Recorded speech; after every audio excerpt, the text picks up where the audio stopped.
was a showdown on last night's Bachelor. Who came out on top? Leslie from 106.3 The Groove has our recap. We kind of start off from the showdown that we had the to be continued last week. Yes, I feel like the shark has been jumped with the to be continued stuff.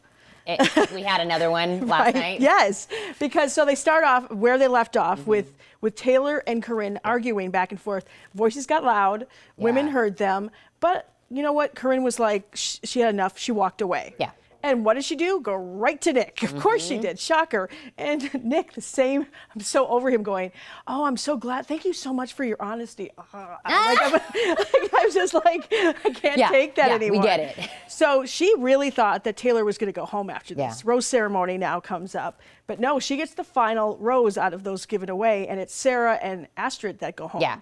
I didn't remember Sarah. Astrid, no, I knew. Yeah, I knew her. I know Sarah just kind of blended in, didn't with the. But she did a lot of crying. Yes, she did for someone who really. So they go to New Orleans. Yes, that's why she cried. Yes, exactly.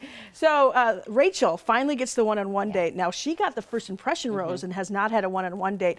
She's in my top 4. Ooh. I think she's been a one that stands out, and there obviously is a chemistry between them. And they just explore New Orleans, and she had such a blast. She was giddy. It was really cute. She's a lawyer, but I mean, she just let it all out. She was so cute.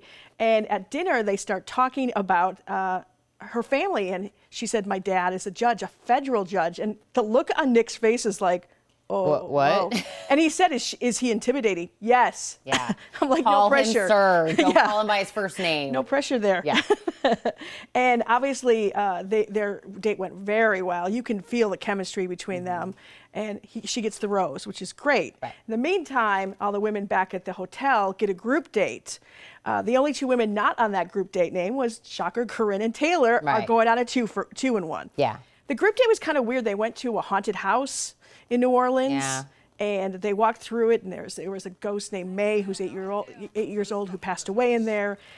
You know, I was thinking the whole time, I'm like, well, duh, they're totally putting this on and making things move and stuff. And Jasmine actually was one, she was like, I don't believe in any of this. But so she was like making fun of it. There was things that happened that she actually thought the producers were doing, but then questioned it, going, I actually think maybe this is really happening. Yeah, I feel like this was stretched on a little bit. Exactly. Too long, this portion of it. I know, it was just, with the chair moving and all that kind of stuff. Yeah. But he had time to talk with all the women, and the one I thought was hilarious with Raven, she just does not hold back. She just says how it was. They were talking about their one-on-one dates, and she goes, I knew I fell in love with you when you started singing The Little Mermaid. And Nick was like, what? Did you just drop the L word? I know, and I love she has no apologies for it. She goes, I was feeling that at the moment, so that's what I'm saying. I love her. She's spunky, and I think I have her in my top 4 as well. Well, you know what? She drops the L bomb, but she's not the one that got the rose. No, Danielle, who's the nurse, did. He wanted, I think, to reassure her because early on they had a date and they haven't really. Right. So she gets the rose. I like her a lot as well. But then, of course, everyone was waiting for the 2-for-1. Yeah. They go to the bayou. And they go to a voodoo ceremony, and a reader is reading them. I thought that she read both Corinne and Taylor pretty dead on from what we've seen. Yeah. But of course, when Taylor was off, Corinne took the opportunity to say she's emotionally abused me, and she called me stupid, which she didn't say any of that. Right. She said I was bullied. Yes. Bullied is a powerful word. Yes. And so when she goes off and Taylor's talking to him, I didn't think she defended herself very well. Yeah.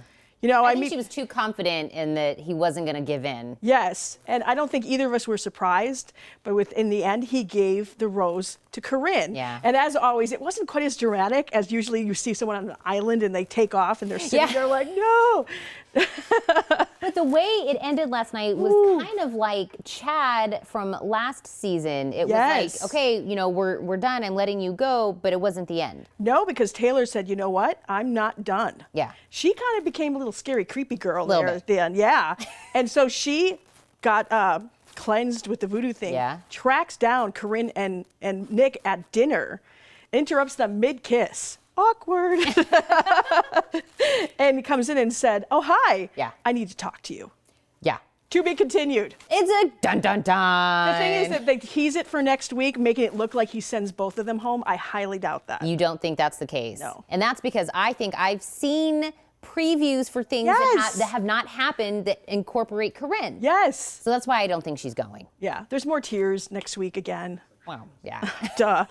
Yeah, of course. Somebody is, we're really getting down to kind of like the small, now I can kind of keep track of everyone's Yes, name. I actually thought that last night when Yeah. the girls went home. I went, okay, I actually know the names now. Now I got it all down. Now we're really getting, if a lot of people have been doing their fantasy team also, they're going to start seeing if they've got some runners in there. Exactly. This is it. Well, we'll have to see how next week goes.